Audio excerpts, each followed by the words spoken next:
Hello guys, welcome to my channel where interesting stories of love, communication, and empathy is told. Then encourage viewers to like the video, subscribe, share with their friends and share their perspectives in the comment section below.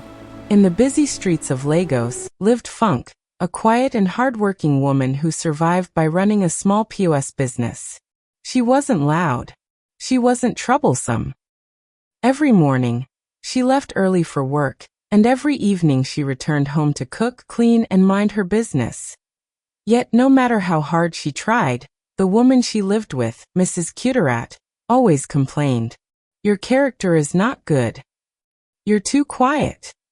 I don't trust people like you." Funk never talked back. What Mrs. Cuterat didn't know was that Funk was fighting a silent battle. A painful ulcer sickness she had been managing alone. Some days, the pain was so severe she couldn't even stand, forcing her to stay home and miss work. Instead of sympathy, this became another reason to accuse her of laziness. Frustrated, Mrs. Cuterat called Funk's mother from the village, pretending to be concerned. She took both of them to a pharmacy, bought drugs for Funk, and the moment she stepped outside, she poisoned the truth.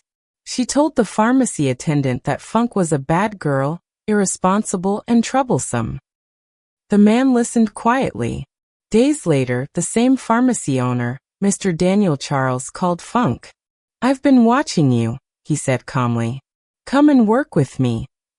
Grateful, Funk accepted, unaware that this decision would change her life forever. Working at the pharmacy was not easy. She became a sales representative, balancing work while sending money home to care for her aging mother. She lived simply, spoke politely, and kept her head down. But there was a problem. The office manager, Mr. Benson, hated her. He spoke to her rudely, questioned her integrity, and constantly tried to provoke her. One afternoon, while balancing her daily account, Funk noticed excess cash, money she couldn't explain. Before she could report it properly, the manager accused her. "Did you do this intentionally? Are you trying to steal?" She tried to explain. He refused to listen. She broke down in tears in front of everyone. Sadly, that day Mr. Daniel, the pharmacy owner, was not around. The staff whispered. They judged her. Weeks of humiliation built up inside Funk. One faithful afternoon, when the manager insulted her again, something snapped. She talked back. She defended herself. She lashed out. Silence filled the pharmacy. "She's rude. She has no respect." That same evening, Funk packed her things, ready to resign. What Funk didn't know was this. Mr. Daniel Charles was not just a pharmacy owner. He was a low-key billionaire, owner of multiple pharmaceutical chains across West Africa. He had been secretly observing his staff, testing loyalty, honesty, and character. That day of the excess cash, the CCTV showed the truth. Funk hadn't stolen a kobo. The money came from a system error, and the manager had intentionally set her up. Instead of firing her, Mr. Daniel did the unthinkable that he fired the manager publicly. Then he apologized to Funk. Over time, he began to notice things. Her resilience, her kindness, the way she sent money home without complaint, how she endured pain without bitterness. He helped her get proper medical care for her ulcer. He encouraged her dreams. What started as kindness slowly turned into love. But society didn't approve.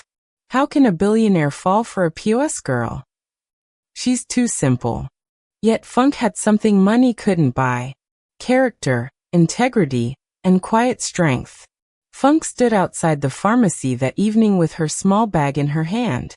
The Lagos sun was setting, and for the first time in a long while, she felt tired. Not of work, but of being misunderstood. When Mr. Daniel Charles called her into his office the next morning, she already knew what she would say. He had watched the CCTV. He had discovered the truth. The manager had been fired. He apologized. Sincerely. But Funk's heart was already bruised. Thank you for standing up for me, sir, she said softly, eyes lowered. But I think this place has taken enough from me. He tried to stop her. He spoke about her honesty, her strength, how rare people like her were. He even offered her a higher position, better pay, protection. But Funk shook her head. I need peace, she whispered. And I need to find myself. She left the pharmacy that day. Not angry, not bitter, just quietly broken. Years later, life did not become easy overnight. Funk returned to her POS business, slowly expanding it into a small provision store. She learned. She failed. She tried again. She took better care of her health. Her mother grew older, but proud. She built a life with her own hands.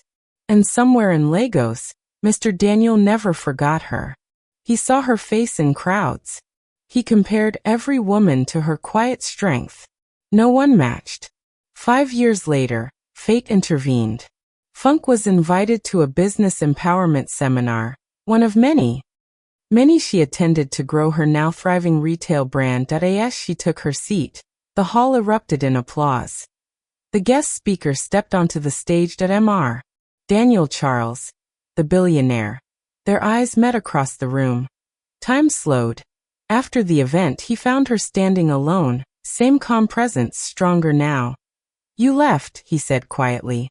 But you never really left my life. She smiled, older, wiser. Some love meets too early, she replied, before wounds have healed. He asked her out. Not as a boss, not as a savior, but as a man who had grown. Lesson in two souls who met in pain, lost each other in silence, and found each other again as equals.